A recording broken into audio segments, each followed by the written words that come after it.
Welcome back to this new episode. Today we are going to be talking about overthinking.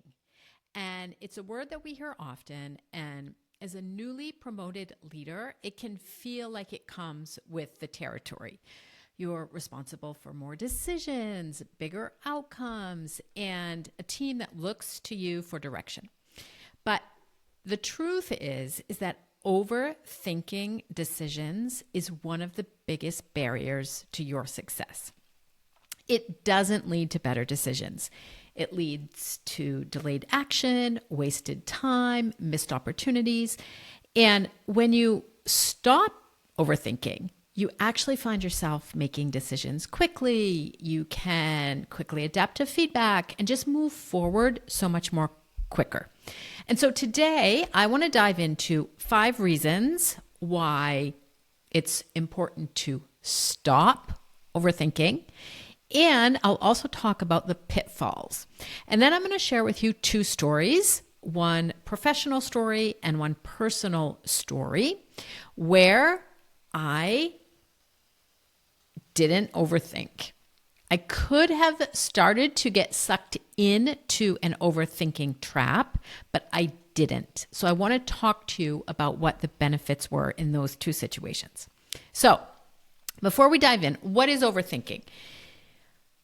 It is when you spend too much time analyzing, questioning, second guessing your decisions to the point where it's hindering your ability to take action. It's that endless mental loop where you're revisiting the same options, the same possibilities over and over, trying to predict every single outcome or avoid every potential mistake. And of course, you need to think about your decisions. You need to reflect on the options and analyze things, of course. But overthinking goes beyond that. It's not about being thorough. It's about getting stuck. Instead of moving forward, you stay in a state of doubt, of indecision, and you're paralyzed by fear that you could get it wrong. And I find that with my clients, often overthinking is a habit. And like any habit, it can be changed. And that is why I wanted to dive deeper today so you can get a better understanding of why it's hurting you and how to overcome it. So let's start off with 5 reasons why you should stop overthinking things. If you stop it, it will conserve your mental energy. Overthinking just puts your brain into an endless loop, constantly revisiting options and scenarios without making any kind of progress. It not only wastes time doing that, but staying in those loops, it also prevents you from thinking creatively, strategically. And so making a decision quickly, you actually end that mental spiral and free up energy for the next step or different priorities. And the women that I work with who stop overthinking find they have so much more focus and clarity throughout the day. The second reason you should stop overthinking is because it builds momentum. When you're making quick decisions, that breaks that cycle of analysis paralysis, and it just gets things moving. And action fuels action. Whether that action is perfect or not, that doesn't matter. It just creates progress. Progress builds options. It builds confidence. And so when you stop overthinking all of your decisions, it gives yourself and also your team members the green light to take steps forward, to try things. Even if you're going to need to adjust, that's not a big deal. But taking action is going to give you more information about where you're going. Third point is that you should stop overthinking because it also sets an example for your team. When you overthink, your team totally feels that inertia. And there is nothing worse, I think, in leadership than inertia. When you're hesitating, they are going to hesitate, or they are going to seek constant approval, worried that they're going to make the wrong choice. They're not going to be able to make a decision and move forward if you are constantly overthinking things and they pick up that habit, they're going to be coming to you, they're going to be scared. So showing decisiveness on your part models confidence and resilience. And so you send the message to the team that it's okay to act, to learn, and to adapt. And that builds trust and empowerment. The fourth reason that you should stop overthinking is because it reduces stress and overwhelm. Lingering decisions add unnecessary weight to your mental load. The constant, and what if this, and what if that, and second guessing, it's just so tiring. Make a decision. It clears the clutter. It gives you clarity and peace of mind, and you can just move forward and then take things from there and decide what's the next best decision. But taking a decision is going to create that momentum. And finally, you should stop overthinking because it will lead to a faster feedback loop. The longer you overthink, the longer it takes to see results. And leaders who act quickly, you get feedback faster. You adjust, you improve, and it becomes a process that is much more iterative rather than just being stuck and not moving. Now, I also want to go into a few pitfalls of things that maybe we don't necessarily think about when we're overthinking everything. So, every single time that you are spending an hour overthinking a decision that you have to make, that is time that you could be spending executing or improving something. The delaying of a decision, it just is a waste of resources and it slows down momentum. The second pitfall is it creates a bottleneck for your team. If they don't have clear decisions from you, they're left waiting and frustrated and unsure how to proceed, unsure where to go. So it not only slows progress in that case, but also can undermine the morale of the team. Another pitfall is that it erodes confidence in yourself. When you start hesitating, and it often simply comes from being scared of making the wrong decision. It's just fear-based. But ironically, more uncertain you become not only to your team, but you're also sending a message to yourself that, well, I can't trust myself. And it's just creating a huge amount of doubt in your own brain. I think also one of the pitfalls when you start to overthink and question all of your decisions is you miss the opportunity to move forward. Waiting too long means you can lose your edge or you can lose that motivation. So I find that when you make a decision quickly, you create more opportunities and increases your impact long term. And the last pitfall is not making a decision fuels your overwhelm and your doubt. Because think about it. How many decisions do you make in a day? Hundreds of decisions. When I was in one of my previous jobs, I had a team of, at that time, of about 80 people.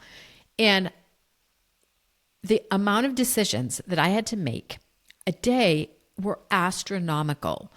What should we tell to a client? What budget should we offer? Should we make a job offer to somebody? How should we position this? Can we spend this budget? It was probably 100 to 200 decisions a day. And so when you are making that many decisions, you don't have the luxury to question all of them. And so what starts as something simple that, oh, let me just think about it a little bit. If you do that to all of those decisions, you are very, very quickly in overwhelm. So I want to share two stories. And I'm going to start with a professional story because I think most of you can probably relate. I was in a very senior leadership position in a company, and we decided to redo our branding. And if you have ever redone branding, there's a lot of preparation up front with regards to where the company wants to be, what the vision is, what the mission is, how do you see yourself evolving, what are the services you want to offer to clients, do you see yourself niching down or acquiring a company? So there's a lot of very strategic questions that go into that. We worked with a very professional, very exclusive branding company who helped take us through that process. Also part of that process, there were stakeholder interviews. And so it was a very thorough process. And when the branding company came back, they presented to us 2 options. Now, they were very different. And of course, it's nice to have a choice. We could have spent months debating over those 2 branding options. And we started to slowly go down that path because branding, it is such an emotional topic. If I have anybody listening and you've done marketing or any creative work or advertising work or branding work, it is such an emotional topic. And the branding was for our business unit, and that we were part of a bigger company. So it didn't affect only us, but also potentially our umbrella brand. So that could have immediately, we could have gone on for a year to discuss option A, option B. And then if we chose option A, which tagline, and do we really like the font, and do we really like the color? And it could have gone on forever. And it started to do that. Everybody wanted to give their opinion. It became very emotional. But as a leader, at some point in time, you need to decide. At that point in time, there were 2 of us deciding on the branding. Yes, there was a team working on it, a team giving feedback. But at some point in time, we had to stop with all of these other people who wanted to give their opinion into our branding and just make a decision. And when you make a decision, of course, there are unhappy people. Of course there are. We are not in business, and you are not in leadership to make people happy. Yes, we had to explain. We had to maybe do a little bit of persuasion. We had to defend our point of view. But my point here is, at some point in time, you need to make a decision, because I guarantee you, we could have spent a year working on rebranding. And we didn't. At some point in time, we said, okay, stop. That is what a leader does. She stops, makes a decision, and then accepts that other people aren't going to like it. Do not get sucked in to situations that go on and on and on. Now, the second situation that I want to talk about is a little bit more personal. This was in the summer of 2023. I live in France, and at this time we lived in Paris. I'd lived in Paris for 31 years. I had never been on vacation to southern France. I know that sounds really crazy, but I'd never spent a prolonged amount of time in what is called Provence. So we go on vacation in Provence. We had rented a house for 2 weeks. My brother was here. He was following the Tour de France, and this was a perfect spot for us to meet and set up camp for 2 weeks. We rented a house, and within 2 days, I said to my husband, we are moving to southern France. He thought I was totally crazy. But what had happened at that point in time is I listened to my intuition. Something in that house, that area, it was the weather, it was the landscaping, the foliage, it was the food. everything just spoke to my soul. And I made a decision. And within 2 days, I said to my husband, we're moving. And we did. But we could have gotten caught up in stewing over that decision for years. Because think about it, a lot goes into a major move like that.